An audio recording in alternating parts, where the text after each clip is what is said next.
So good evening everyone, welcome to the channel. Big news today, it's been coming for a few days now, but Bruno Guimaraes, I believe I'm saying that right, the Brazilian midfield player who's away with the national team at the minute, who previously played for Lyon, has signed a deal with Newcastle United. The initial payment is of £40 million, rising to 40 million euro, I should say, rising to 48 million euro with add-ons. 4 million of that 8 is if we stay out this season, and a further 4 million if we stay out the next season. Also, interestingly, no relegation clause in the contract. Some more numbers now. I believe it's for £180,000 a week, which smashes through any sort of barriers. He will become our highest paid player. Now, I've not put out any videos on this pending transfer, even though it's looked good probably since Tuesday or Wednesday, primarily because just sick of being mucked around. I saw Sky Sports reported that the fee was agreed, and then Lyon put out their official statement. I thought, I'm not getting sucked into this like we were with Diego Carlos. But it's been agreed. He has signed a contract. The medical has passed. He is, like I said, away with the Brazilian national team. I believe they play Uruguay on Tuesday. But he will be officially presented after that game, I believe, and he will join the team, which gives him, 5 or 6 days to prepare for the Everton match, which I will be going up to. Will he start in that game? I'm not so sure. He'll be fit and ready and available, you know.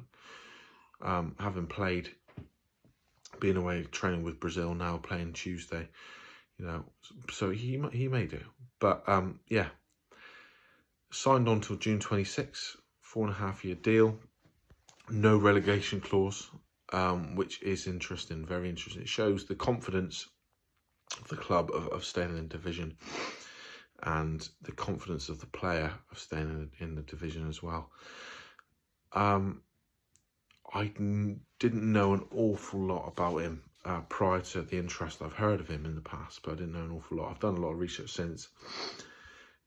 Very, very, very good signing. This is a Champions League level player who the likes of Tottenham and Arsenal have shown some interest in the past. How one of the bigger teams from England have not approached him, I don't know. Fantastic midfielder. He's not a goal-scoring midfielder like your Kaká or going to the Lyon connection of a Juninho in the past or anything like that. He is classed as a bit of a DM, but he's not a sit-in, static sort of D.D. Hammond who just sort of patrols up and down, left to right, and doesn't really go forward. He is a classic box-to-box, ball-winning number 8. Fantastic ping on him, great tackle, very enthusiastic in the tackle. He looks a hell of a competitor, good dribbling skills, very good at carrying the ball. Now, we don't have a lot of players who are very proficient in carrying the ball forward in midfield and then keeping hold of it. You know, obviously, ASM is our main ball carrying threat, but from a midfielder perspective, John Jashavi's not that type of player. Sean Longstaff's not that type of player. Joe Willett can be, but not in the same way. He's more of a sort of plays little 1-2s and pace. I'm talking about dynamism and power in having someone on your back, shoving them off and breezing past the second player. He looks very good. He's also big into, he's obviously come from a possession-based side. So bringing someone of that quality into the midfield should bring us out of our shells a bit more. We play less counter-attacking and direct football under Howe than we did under Steve Bruce, granted, but having someone who can really put their foot on the ball, dictate possession and win the ball back regularly for us and keep hold of it when we've got it is going to bring the best out of the likes of Ryan Fraser, Alan Saint-Maximin, etc. Fantastic signing. The more people I see do videos about it and the more articles I read, the more it seems he was widely regarded as a fantastic player by Lyon. I don't know really why they sort of let him go mid-season. They're going to get great money for him. You know, if we stay up this season, it's going to be 48 million euro, because with the money behind us and the players we've acquisitioned, there's no chance we're staying up this season and then going down next. The statement they put out on social media was because the deal on the approach, I should say, on the money, on the amount was agreed, but the terms of payment was not. Newcastle wanted to spread it, that 40 million over a 5-year period, to save on financial fair play for the summer, I presume. Although I don't think financial fair play is going to be an issue after, you know, the smart business we've done. Lyon wanted the money up front, and then they wanted 10, as reported by Sky Sports, 10 million euro in add-ons.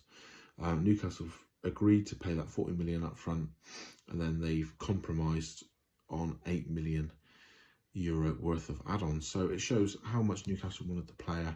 It's a fantastic signing. Like I said, Lyon are 11th or 10th or 11th in League One, I believe, or League 1. But they're in the Champions League. They're in Europe. He's a Champions League level player. Like I said, the likes of Arsenal, and I believe not Sevilla, Atletico Madrid possibly chasing him.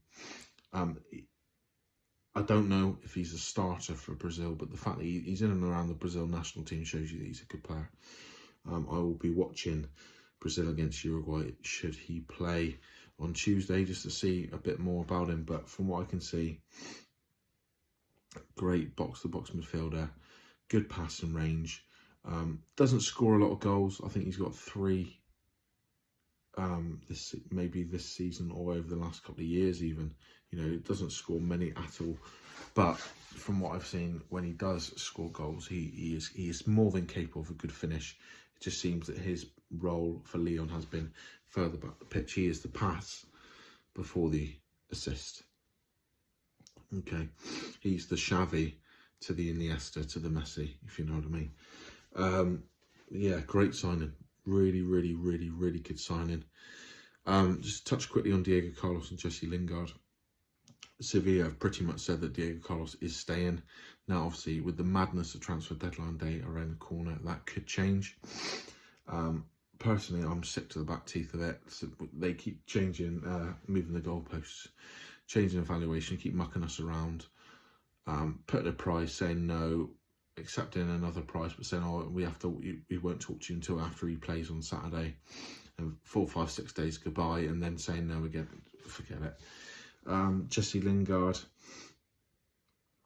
I think that is one that is more likely to happen. I think Man United have set such a massive add-ons price should we stay up onto the deal, and sort of such a massive loan fee. But I think if we can engineer sort of like a buyout or a obligation to buy, I think Man United will be inclined to offer that, or to sort of reduce the price come deadline day, because they've got a player there who could walk away for nothing in the excuse me, in the summer, who they could at least get some money on. He's a player who's come through the system, so it's cash money.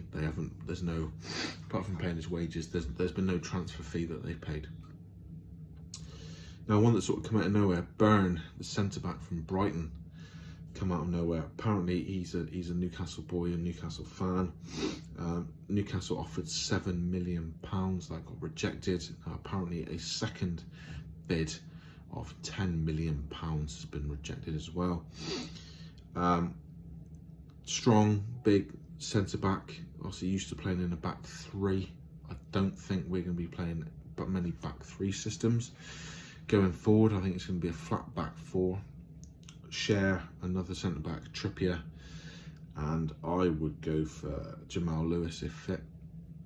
However, there's talks of Becker from Germany, who I'm going to do a bit more digging into tomorrow should that develop.